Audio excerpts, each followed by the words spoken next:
pasan luciendo su real majestad. Pasa, camina, los mira sin verlos jamás. Welcome back, everybody. My name is Leon Camacho. I work for the Mariachi Vargas Extravaganza, and bringing you another episode of the new MariachiMusic.com podcast. Today I have the pleasure of being with one of the members of Mariachi Vargas, Robert López. Robert, how you doing? It's good to be here, man. Good. Robert, like I said, it's great to have you, man. I want to touch up on different topics, about yourself, For sure. about your experience with mariachi, and a little bit of everything, actually. But why don't we start off, and why don't you tell us a little bit about yourself, just like a brief bio, where you're from, where you grew up, and how old you are, For sure. I'm from the Bay Area. I'm from San Francisco.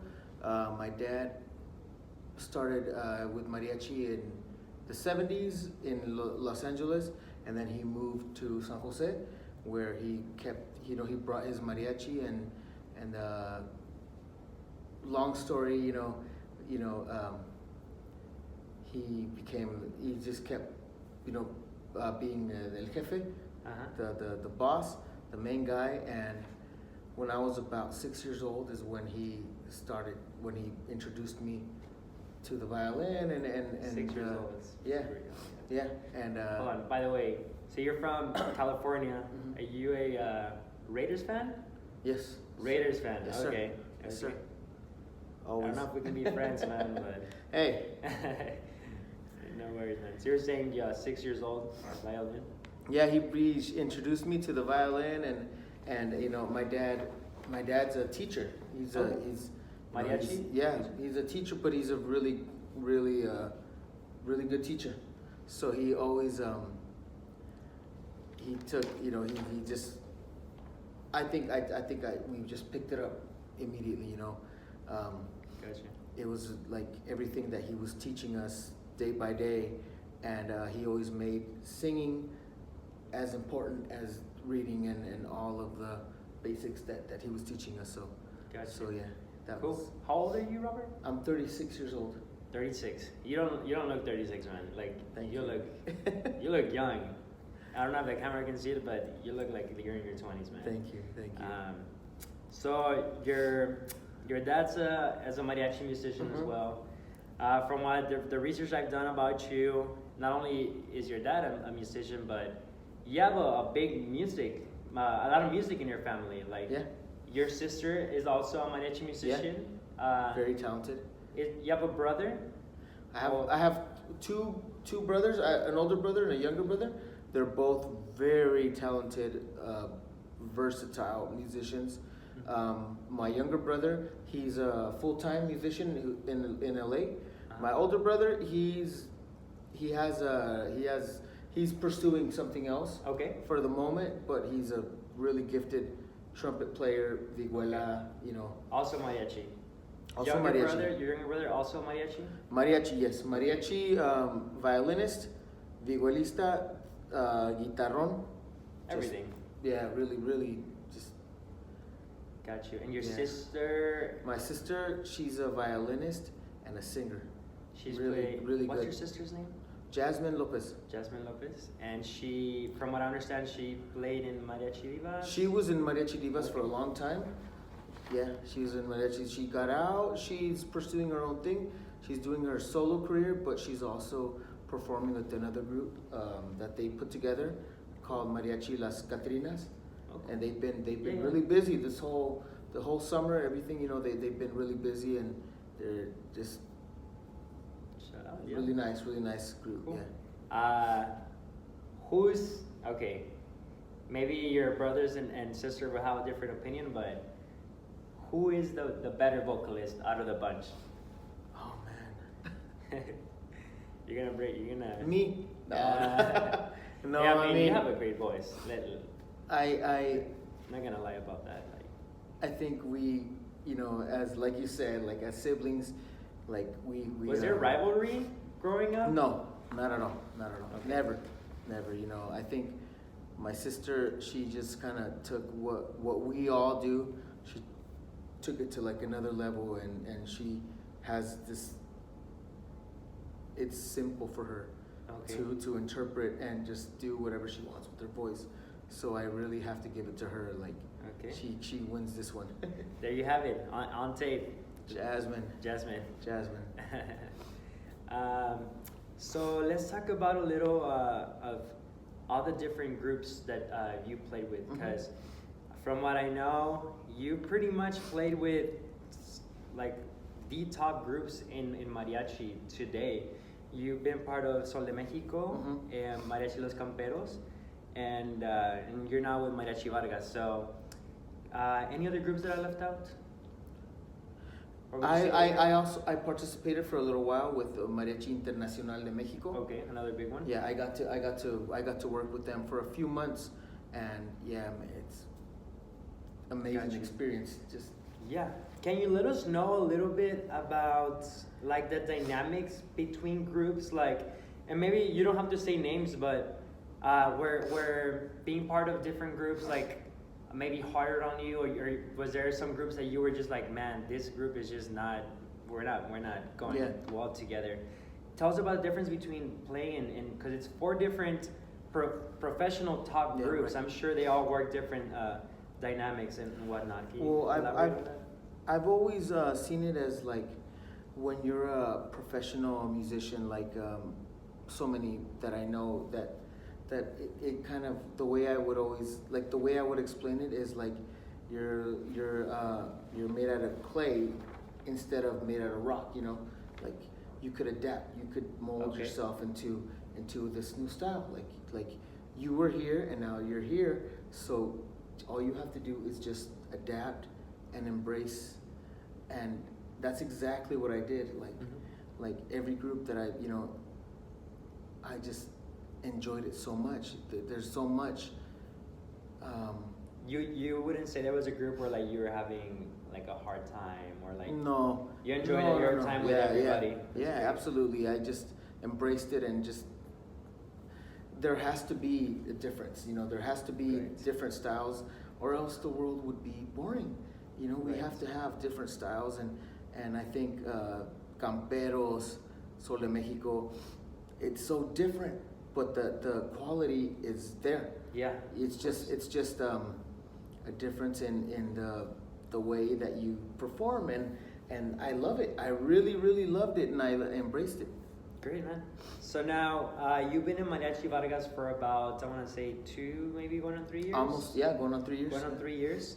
I think the first time you were here in San Antonio at the Mariachi Vargas Extravaganza with Vargas, that was your first year. Right. This would have been the 3rd, but with the pandemic, you know, unfortunately that's not happening. Tell me about, so let's talk about this for a second. Was it, I'm assuming that since you were a little kid, you knew, or maybe not, that you wanted to be a mariachi musician, or was the dream always to become like professional in mariachi? Would you say that? I knew at a young age that I wanted to pursue it professionally, and that I wanted this to be my career. Got you. Now, tell me about the moment when you received that call, or maybe an email, a text, about recruiting or auditioning for Mariachi Vargas, or that you got accepted into Vargas. Tell me about that. How did that happen? How did that? What was your reaction? How did you feel?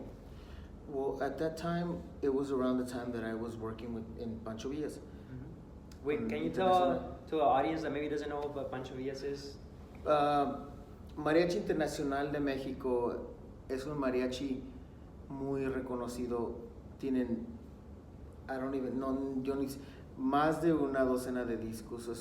O sea, pero es un mariachi de casa. Es un mariachi muy reconocido por su música grabada y todo, pero es un mariachi que es de casa. Para verlos es de ir a visitarlos a su planta, a su lugar, que es el Pancho Villas en Fontana, California. It's a little restaurant bar. It's a huge restaurant, and it's a really, really good show. It's a really great mariachi. Got it. Great director, great everything. Hipólito Fuentes. Got it. Yeah. Got it. So you were saying that around that time when you were working with Sol at Pancho Villas, that's when you got the call, email? When I was working with Internacional, that's when I got. So I got a call from Jonathan Palomar, and he basically was telling me about how there were going to be some changes in the group, and they were keeping me in the loop, and then Yeah. they're considering you. Yeah.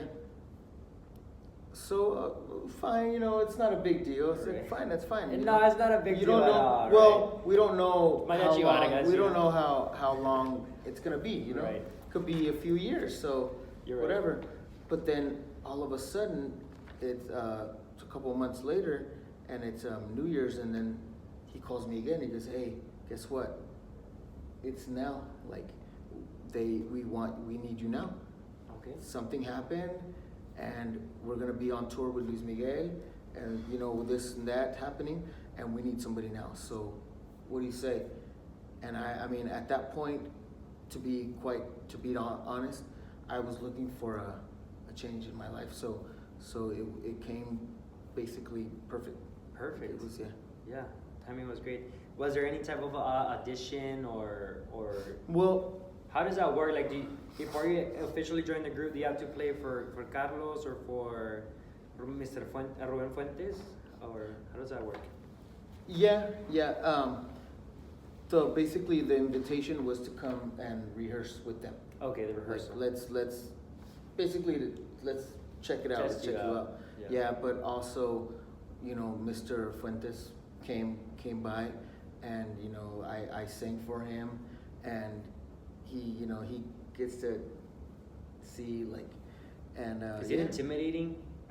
very, very, Very intimidating. yeah, Okay. yeah. I mean, For everyone, even the guys who have been there for years, it's still there's a little silence when he walks in the room. when he comes in, and he's a nice man. He's very, very sweet, and he's funny. He likes to joke around with everyone, and he has he's just this old charro. Yeah. He just has that style, and you can't take that away from anybody. It doesn't matter how old you are. It doesn't matter. You have that essence. You have that style about yourself, and Ruben is even when he's when he gets a little upset or worked up, and he has a little character. He has Right, he of comes course. in, and sometimes he tells us in a strong way, but that's You just got- his style. it's- That's his style. He's the boss. That's Yeah, I mean, the way it works. it's his mariachi, So Yeah. Yeah. So, congratulations on being the first Mexican American to join Mariachi Vargas. That's like a huge accomplishment. Like, it's been what, 120? It's a first. It's a first, right? Yeah, it's a first, and you're the one. Like, that's like a milestone. You broke a big barrier, in mariachi music by doing that. I feel really, really excited, really proud about that, because more than that title, it's more about, for me, it's about opening that door, and we could live wherever we want to live. We could be from wherever, Exactly. as long as we deliver, as long as we perform, it's there. That's great, Yeah. man. Yeah. You can you tell us about the differences? Because you work with mariachis in Mexico and in the United States, and now you're working with Vargas, based in Mexico. What are some of the difference in mariachis here and mariachis in Mexico? Is there a clear difference? There is a difference. Okay. Can you tell us a little bit about Working about that? in California, working with people who like us, it's just the whole style, the whole just the whole vibe of the group is a very American, very young, very and in Mexico, working with Vargas, it's a whole different vibe, It's really cool because I've known all of them for a long time. Mhm. So for me, it's like I get to just kind of reunite with old friends when it comes to joining the group. So I didn't feel the nervousness. I didn't feel the Mhm. pressure because it's like I know these guys. Right. They're old Right. friends. But definitely living in Mexico City and working all over the country, there is definitely a different style of the way they talk, the way they joke, the way everything, as opposed to the way we joke, the way we referenced, so it takes a little bit of getting used to, but the amazing thing, the really good thing is that they keep really good like a respect for everyone. Gotcha.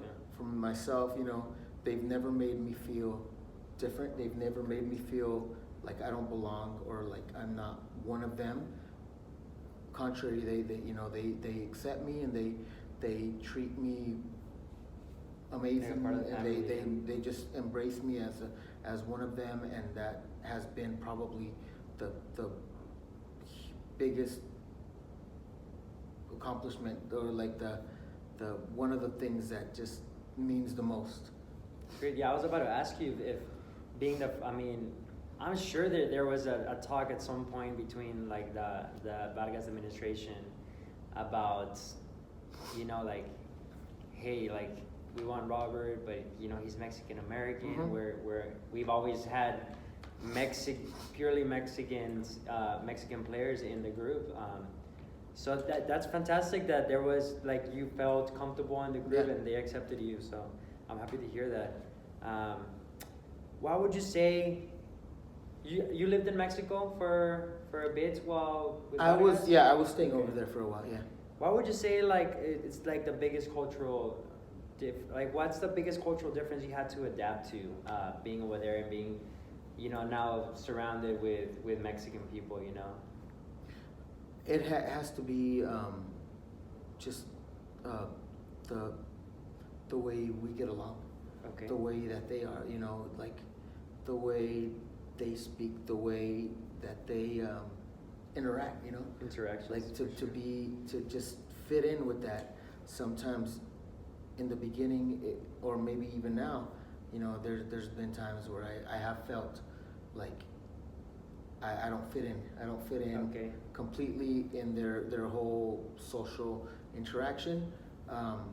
But I can relate a little because I was born in Mexico, Mhm. moved to the States Right. At a young age, and I still go visit my family every once in a while, and sometimes it's true. It's hard to interact with once you grow up in a social environment where you just speak English most of the time. You go back to Mexico and it's very different. It's different. Very, very different. yeah, if you want to tell a joke, they don't get it. Yeah. They don't get it. Like it's a really good joke. You're like normally everybody would. Everybody who I know would, but since it's a cultural thing, they don't get it. They're like, it's not their thing. Right. So you get a little bit of a cricket. So yeah, so I'm working on adapting imagine so. part of that. The little things like that. Right. That's so true. The jokes, man. Yeah. It matters.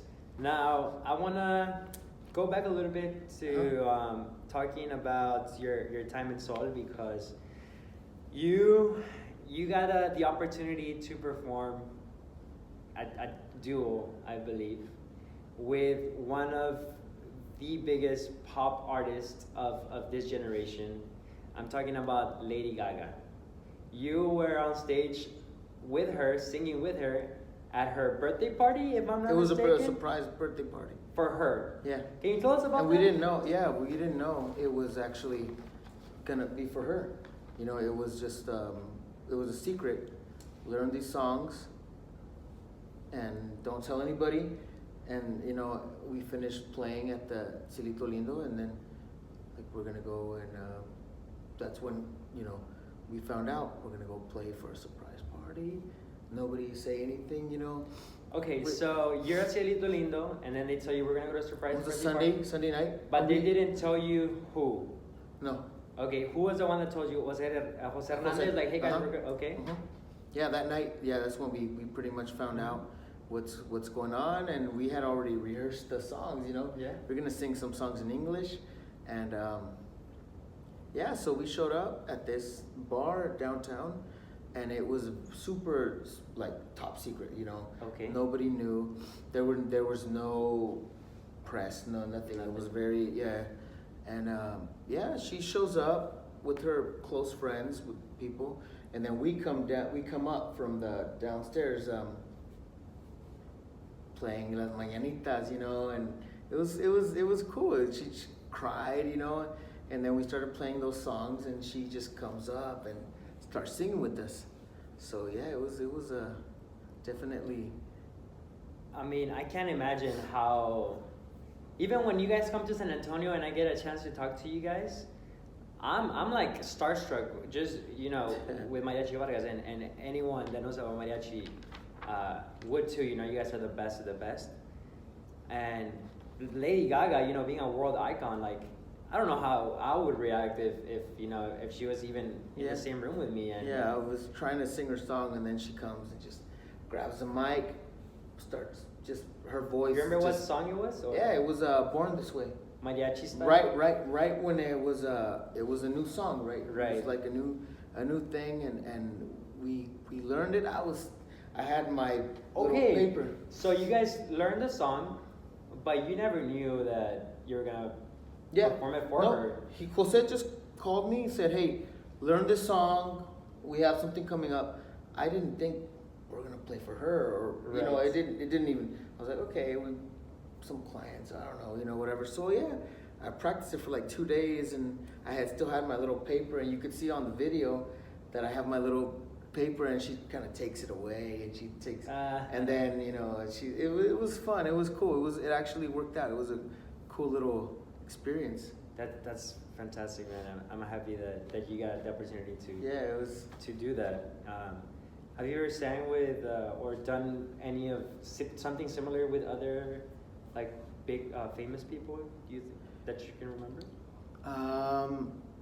I've sang for other artists like Spanish, Mexican, artists. As far as can you name some? Do you remember? I remember we sang for Marco Antonio Solis at his birthday party. That's huge. Birthday party in Las Vegas, and I remember him complimenting me. I sang a song called Michoacan. Mm-hmm. It's like a son.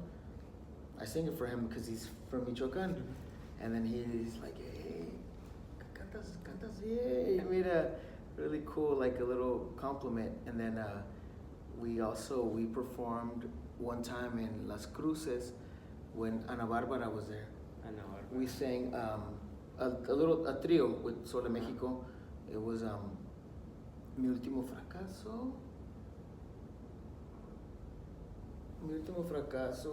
or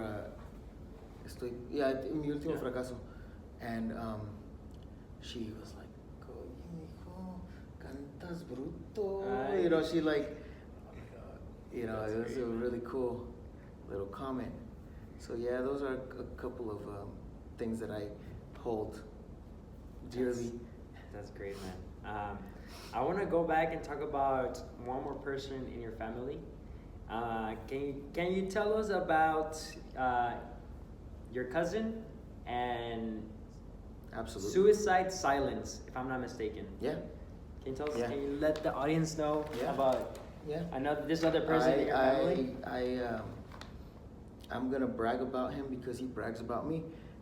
My cousin, my primo, Alex López, he's a legend. He's just somebody who all of a sudden picked up the drums and just became an absolute icon with the double pedal, and he's just insane, and we were living together. And it's just Where were you guys living? We were living together in Whittier, California. In Whittier, all right. Yeah. Okay. Yeah, and it was just such an amazing experience living with him, because the respect that the way he speaks of what I do, you know, and the same, you know, I see what he does, and it's just, it's insane how. Heavy metal band. Mhm. Okay, hard rock, heavy metal. Hardcore, yeah. Complete opposite Yeah. of what you do. Completely Yeah. opposite. So how And was they living like with that? I'm assuming. Well, was it just you two guys living together? No, I was living with him, and we had a few roommates. Uh-huh. You know, Also musicians or? musicians, a couple, like there was a tattoo artist. You know, it was it was some really. Did you get it was one? Did you get a tattoo? From No, you know what? He was an apprentice, so he was. Oh, okay. He wanted to like, and I didn't. No many Good, men. No good. many men. I think you made the right choice. You know, I think when you make the decision, you know, it has to be like. But yeah. That's great. So, man, that's crazy. Not only do you have like a very talented mariachi part of the family, but your cousin plays the drums for Suicide, Yes. Silence, one of the most popular heavy metal groups Yeah. of this generation. Yeah. I was just checking out one of their videos, and they have like over 45 million views, which is Yeah, just they're amazing. yeah. I wanna end the interview, Robert, with one last question, and this one is more on like the music education Mhm. side of things. What's your opinion on being a mariachi music director and their responsibility in the mariachi community? You know, it's huge. The responsibility is definitely, it's a package that you know, because not only as an educator, but there's a whole lot, like the way when I talk about like my father, my dad, you know, it's not only the way he taught us how to play, taught us the basics, music, reading, theory, everything, but also he taught us respect. You know, he taught us to be kind always, to give everyone, you know, him being like jefe, you know,